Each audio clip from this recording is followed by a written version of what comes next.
এই সরকার আসার পরে এলআইসি বিক্রি করে দিল। এলআইসিতে চাকরি করে কারা? 100-র মধ্যে 100টাই অমুসলিম ভাইরা চাকরি করে।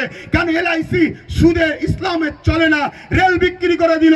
রেলে হকারি করে কারা? বেশিরভাগ আমার অমুসলিম ভাইরা। তাই তাদের আজকে সেখান থেকে রুজি রুটি চলে গেল। এই সরকার আসার পরে পুরো ভারতবাসী আজকে বিপদে আছে। আমার হিন্দু ভাইদেরকে শ্রদ্ধার সাথে বলবো, 1992 সালে এই বাবরি মসজিদকে যখন ভাঙা হয়, ওই সময়ে 1989-80-তে একটা সাচার কমিটির মতো রিপোর্ট বেরিয়েছিল, মন্ডল কমিটি। এই তো মন্ডল কমিটি, সাচার কমিটি যেমন 2005-06 বেরিয়েছে, ওটা 79-80-তে মন্ডল কমিটি। সেই কমিটিটার রিপোর্ট যারা করেছে তারা বলছে হিন্দু সমাজের একটা বড় অংশ রুজি রুটিতে, অর্থনীতিতে একদম ধ্বংসের দিকে। তাই হিন্দু সমাজকে বাঁচাবার জন্য, এই গরিব মানুষগুলোকে বাঁচাবার জন্য 27% সংরক্ষণের ব্যবস্থা করা হয়েছিল।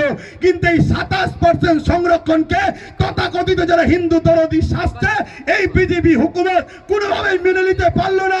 তাই ধর্ম খেলা করবে বলে 1992 সালে বাবরি মসজিদ দেখিয়ে শহীদ করিয়ে ওই দিকে ভুলিয়ে দিল।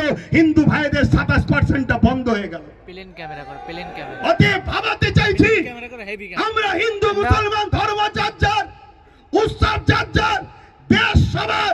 আপনারা বলুন, ধর্ম যার যার, ধর্ম যার যার, উৎসব যার যার, উৎসব যার যার, দেশটা সবার। তাই দেশের স্বার্থে বলবো, আজকে কেন্দ্র সরকার একটার পর একটা আইন তৈরি করছে।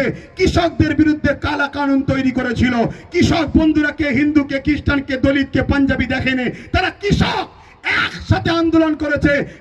কেন্দ্র সরকার তার আইনকে প্রত্যাখ্যান করতে বাধ্য হয়েছে। তাই আমাদেরও উচিত হবে এই কালা কানুনের বিরুদ্ধে, কে কোন দরবারে, কে কোন সিলসিলা, কার কি পছন্দ, সবকিছু বলে দিয়ে সংবিধান বিরোধী এই কালা কানুনের বিরুদ্ধে আমাদেরকে এক হয়ে আন্দোলন করলে কেন্দ্র সরকার এই বিল প্রত্যাখ্যান করতে চ্যালেঞ্জের সাথে বলছি বাধ্য হবে। তাই এক হয়ে আন্দোলন করার দরকার আছে না নাই?